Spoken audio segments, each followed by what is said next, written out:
The Merseyside Derby at Anfield tomorrow night. A big game always, an even bigger one this time because it's the FA Cup. It's a knockout game. There's a potential for even better bragging rights than usual. It's always nice to kick your rivals out of the cup. This is an opportunity to do just that. Liverpool should do that, but will they? Well, we'll find out tomorrow night. But this is the reason why the Merseyside Derby is special. This is a video about that. When you go there to Everton, to Goodison Park, you know you're going to get a right, going over by the fans, and you get motivated even more. You don't want to be on the losing side in Merseyside ever, whichever side you're on, because you can't go shopping for about a week afterwards until the very next game. You cannot go. You can't go shopping in town. You can't even anywhere in this area. The whole city comes alive. For me as a kid growing up, it meant the next six months in school would be great or terrible. You'd give a lot of stick out in the build up to it. You'd be really emotionally engaged in it, and then the derby would be played, and on the following day you would go to school and you'd have to front up to whatever your team had performed in. A game I'd dreamed about playing in as a kid, dreamed about scoring the winning in as a kid, probably a couple of million times in our street. Let's hear from a Liverpool fan. This is Gareth, and he's got a question about derbies, which is rather apt, isn't it? One of Steven Gerrard's best ever moments, I think, was his goal in the Goodison Derby, his first against Everton, where he goes outside, Gary Naismith sends him to the shop, blams it in the other corner, and then runs the whole length of Goodison Park with his hand cupped to his ear, just sticking his tongue out. What Red wouldn't want to do that? So my question for Steven Gerrard is, how much did the stick that the Evertonians give you wind you up? How much did it make you play better in the derby because you had a great record against Everton? I was always fired up. It was my favourite fixture of the season, along with Manchester United. I used to thrive off that local rivalry. There is a buzz around Liverpool when it's a Merseyside derby. Everyone's talking about it, red or blue. And the Blues are crying it in a little bit this time around. They're saying they're not a good side. They're saying they can't win it. But deep down they think that they will be able to. Deep down that they'll want to get a corner, head one in and cling on and win it.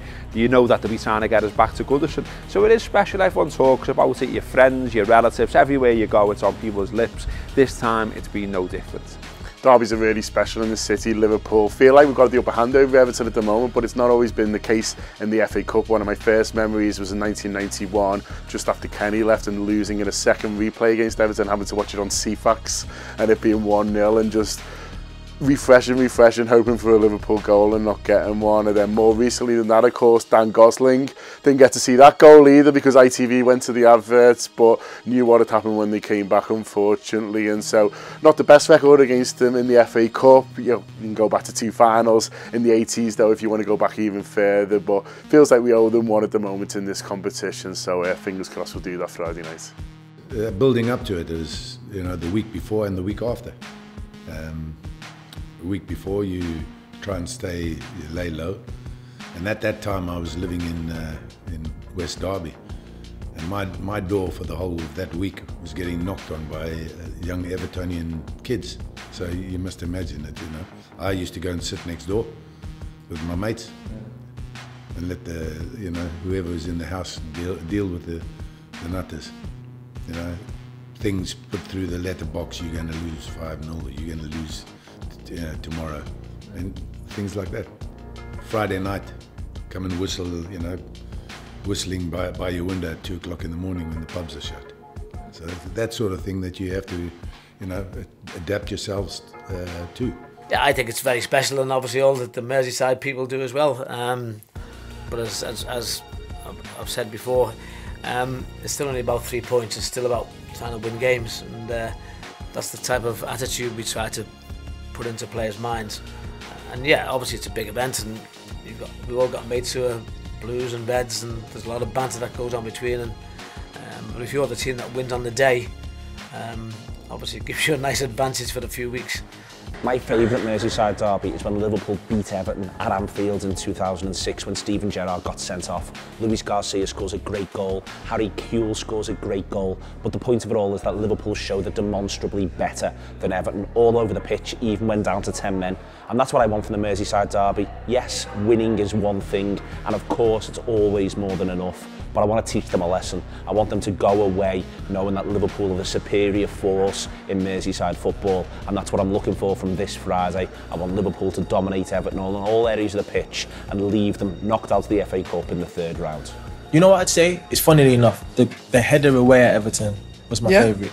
Only reason why, because I don't score loads of headers, but it was the time of the goal. It was like the 90th minute. I remember the fans were giving me abuse as well because I was on the bench and I was warming up. And I'm thinking, I need to like shut these guys up, you know.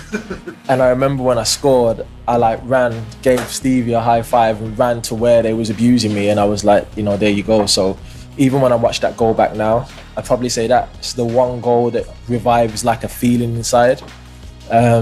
Either that one, the goals against Everton always feel good. So there you have it, Friday night at Anfield, under the lights, 8,000 Evertonians in the Anfield Road end, hoping and praying that big Sam Allardyce and his gravy boat can mastermind the win.